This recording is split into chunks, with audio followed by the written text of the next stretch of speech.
ప్రతిపక్షంలో ఉండాల్సిన జగన్ ప్రతి నాయకుడిగా మారి ప్రజల్ని ఇబ్బంది పెడుతున్నాడని జమ్మలమడుగు ఎమ్మెల్యే ఆదినారాయణ రెడ్డి ఆరోపించారు.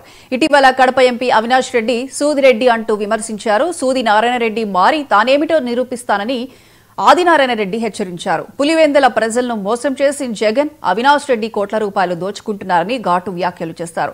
కడప జిల్లా జమ్మలమడుగు ఆర్డీఓ కార్యాలయంలో జరిగిన అన్నదాత సుఖీభవ కార్యక్రమంలో ఎమ్మెల్యే పాల్గొన్నారు. జమ్మలమడుగు నియోజకవర్గంలో 35,184 మంది రైతులకు 23.81 కోట్లు మంజూరు చేశామని ఆదినారాయణ రెడ్డి చెప్పారు. నేను పోయిన నెల ఈ నెల 4వ తేదీ 8వ తేదీ నాడు విజయవాడ బీజేపీ ఆఫీసులో కామెంట్ చేశాను.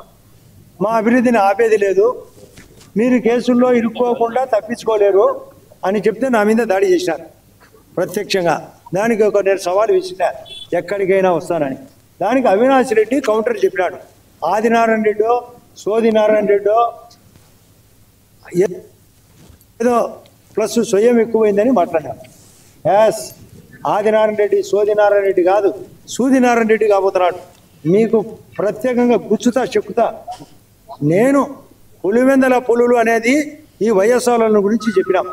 మా భూపేశ్ రెడ్డి చేతిలో ఈ జమ్మలమడుగులో నిన్న జరిగిన 2024 ఎలక్షన్లో 6,000 ఓట్లతో ఓడిపోయినాడు. వాళ్ళ వలన మేము గెలిచింటే వాళ్ళనే ఓడించాం. దీనికి ఏం చెప్తామంటే సమాధానం, వాళ్ళ పార్టీ తరఫున సూదిరెడ్డిని ఓడించిన 18,000 ఓట్లతో దానికి ఏం చెప్తారు సమాధానం? ఈ కేసు నుంచి ఎట బయటపడతారో చెప్పాలా? అవినాష్, నీకు చెప్తున్నా, నువ్వు వినాశనం, విధ్వంసం, విషం, మీ బతుకంతా గుండెపోటుతోనే బతారు. మీరు ఇది తెలుసుకోండి.